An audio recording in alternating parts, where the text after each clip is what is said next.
අද අපි හදන්නේ සුපිරිම සුපිරි රස වැක්කිරෙන ඇඹරැල්ල චට්නි එකක්. මම අද ඇඹරැල්ල චට්නි එක හදාගන්න යන්නේ මෙන්න මේ වගේ සාමාන්‍ය ප්‍රමාණයේ ඇඹරැල්ල ගෙඩි 4කින් මම මේකේ පොතු අරගෙන සුද්ධ කරගෙන තියෙනවා. දැන් අපි මේක වංගෙඩියට දාගෙන කොටා ගන්න ඕනේ. අපි දැන් මේකේ ඇට ටික අයින් කරගන්න ඕනේ.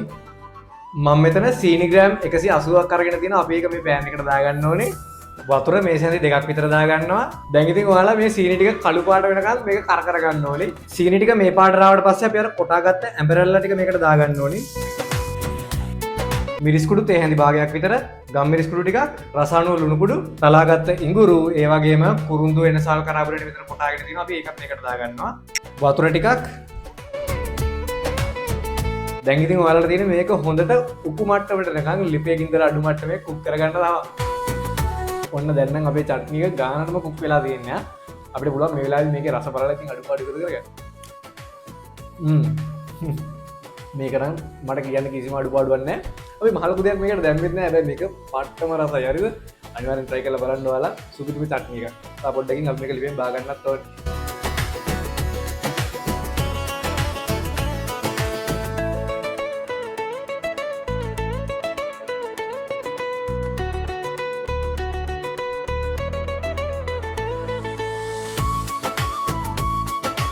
ඉතින් මේ තියෙන අපි හදාගත්ත අපේ ඇඹරැල්ල චට්නි එක ඔයාලට පුළුවන් මේක වියලි හැන්දක් පාවිච්චි කරලා එළියට ගන්න. ඒ වගේම තමයි මේක කිසි බයක් නැතුව මාසයක එකමාරක් කල් තියා ගන්නත් පුළුවන්. මේ චට්නි එක ඔයාලට ඔයාලා කැමති දෙයක් එක කන්න පුළුවන්. මේක මාරම රසයි.